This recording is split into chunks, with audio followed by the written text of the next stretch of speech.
Hey guys, welcome to my first Cube World video, and to kick off my transition to this game, I figure I should talk about what you should expect with the official Cube World 2.0 release on Steam.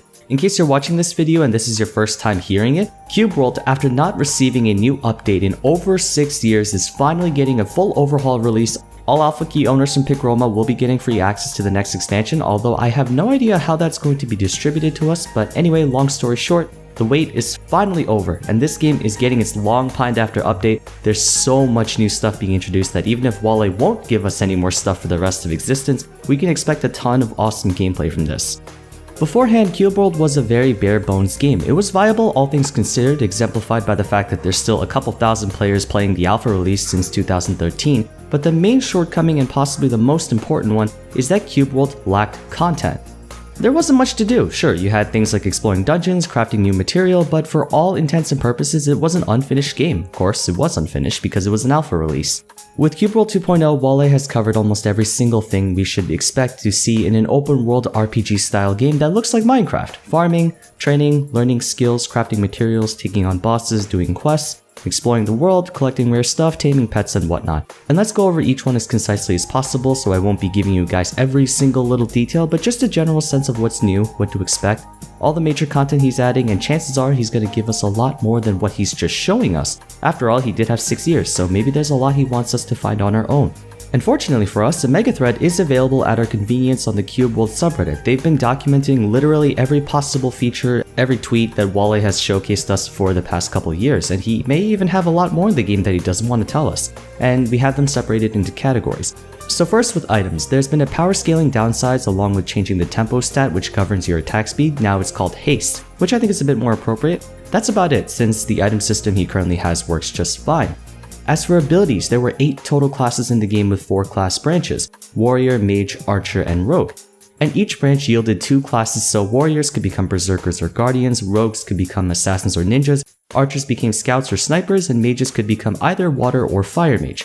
Each class had only 3 active skills to use that differentiated one from the other. That alone though was good enough to give you an idea of the playstyles of each class, but Wale now added 4th skills for each class. For example, Ninjas get a buff that allow you to spam their other attacks more frequently, Scouts got to place down quicksand traps to crowd control enemies, Snipers get an echoing shadow that essentially doubles all attacks you have, so on and so forth. Pretty good additions, I'd say. It carves a better essence of identity for each class. One thing I really liked about Cube World was how simple the game was, yet had so much value for interchangeability. Most other RPG games, every class has like 50 million skills, which does add depth and gameplay, make no mistake, but Wale gives us only 4, and we still have so much potential. Every class brings something unique to the table. Water Mages are good for support, healing, and crowd control. Berserkers do a lot of melee DPS, Ninjas are great for quick burst damage and outplay, Snipers have good coverage from afar. I think you get the idea now. The 4th skill is going to just do a lot more for the crew. I think I'm gonna make a more detailed guide on each class in a different video just to get you acquainted with all 8 of them, so stay tuned for that in the upcoming future. Probably what many of you are looking forward to the most is terrain generation. Cube World's charm comes from its simple yet charming voxel theme, cubes as far as the eye can see. And I actually enjoy Cube World's terrain more than Minecraft because it's a lot smoother and clean compared to Minecraft's granular texture. But we've always had an issue with the lack of detail to each one. There's a ton of biomes in Cube World, but they all just look more like reskins of the default plains area. Moreover, dungeons are kind of meh. Most of the time you're traversing a large mountain range, forest area, lake, or fortress, which is just a lot of hallways back to back.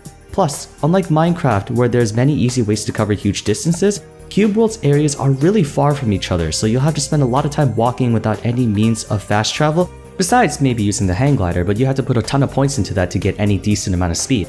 Lands are now scaled down to 1/3 of their regular size, so you can explore multiple territories quickly, and 2 new landscapes are also being added, or biomes I guess. Deadlands and savannas. More landmarks like dungeons, villages, caverns, and the like that can give you more to tour while you're going about your adventure are also going to be added. Cities and towns vary in size now, so they don't all literally look the exact same. And we can expect more things to do when going from place to place instead of your usual crafting and resupply. The minimap has a more seamless view when you expand it, so it's no longer full screen. A lot more eye candy to see on the minimap too, with it being much more detailed from place to place, so you'll see many more areas, and overall it just looks a lot cleaner, a great quality of life change to the user experience.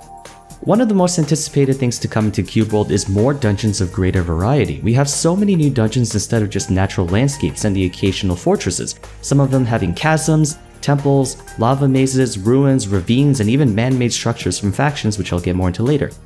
So now we have a lot on the table to explore with and an assortment of difficulties to keep you busy for hours and hours. Combine this with the downsizing of the world and you can go from dungeon to dungeon without too much downtime in between.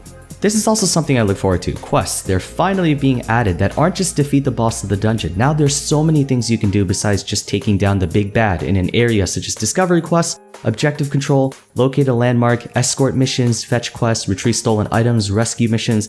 This feels a lot like Pokemon Mystery Dungeon, which isn't a bad thing at all. Anyway, from what Wally's been telling us, there's also quest rarities. We have normal, extraordinary, rare, epic, and legendary quests, although I think maybe extraordinary should be after epic if we talk about the degree of hyperbolism. So that means the epic and legendary quests could be much harder or more convoluted to go through in exchange for possibly some good rewards. And apparently those quests are not based on level anymore, so if you're forming a party with other players and are not all the same level, it won't matter. But unlike most MMOs where you talk to specific NPCs to get quests, you gotta find these, so they're all exploration based, and there are some grand quests you can take, which easily could be noticeably longer, with most of the grand quests pertaining to factions, which I'll actually get into right now. Just when you think Wally's gonna be done adding new stuff, he's also giving us some extra drama into the mix. We have factions in Cube World now: the Steel Empire, Druids of Mana, Cult of Doom, Unholy Pact, the Order of Light, and there's going to be a sixth faction being an evil antagonistic faction. Each of these parties will have their own form of interaction with players. For instance, the Steel Empire has flying airships, although I think they're stationary in-game. Wally did say he was going to try to make them move, but for some reason that crashed multiplayer. I don't know if he's going to try to do that again, but we can assume that they're just going to be landmarks. They'll also have Steel Empire infantry units like parachuting, airdropping from the sky. Then we have Druids of Mana, they're gonna have arcane magic stuff, so I think that might be important for maybe item enhancements or potions. We also have some new colorful units like mecha suits, necromancers, and probably faction-based NPCs and enemies. Oh, and we also get faction-based gear, so maybe there might be a chance that we can join a faction. He didn't say anything about this, but maybe factions are all warring against each other and you as the players can choose which side to join. Although he did say the sixth faction is an enemy one, so we could speculate maybe that these 5 factions are joining together to overcome the evil that is the big bad 6th faction. We haven't really had too much lore in Cube World, so this could be Wally's attempt at having some plot or story into the game. After all, faction-based quests are called grand quests, so it'd be interesting to see, so we're gonna have to do some more digging when it comes out. There's a ton of quality of life changes being brought into Cube World as well, such as music, teleportation for fast travel, NPC emotes, mechanical changes, sounds, physics, NPC animations, and AI, multiplayer, crafting speed. We're moving into a 64-bit engine now, new leveling system, and a bunch else. If you want to go check those out, click on the link in the description below. But man, there's a lot of stuff we're getting in Cube World 2.0. Like I said, even if Wally doesn't give us any more updates and disappears for another 6 years, we have so much content to check out, and due to the nature of Cube World's gameplay, multiplayer servers will be running for a long time, since Cube World actually has some pretty good PvP mechanics. All in all, I'm so excited after looking at the new content. I hope you guys are too. If you enjoyed this video, a rating would be much appreciated, and stay tuned for more Cube World content. To all my MapleStory viewers, I suggest you give this game a try. It's not just another Minecraft knockoff, trust me. And for all the viewers who are joining me for the first time, I hope you can stick around for future Cube World content. In the meantime, I'm going to be working on the next video to keep hyping you guys up, but for now, thank you so much for watching, and I'll see you again soon in the next video. Take care.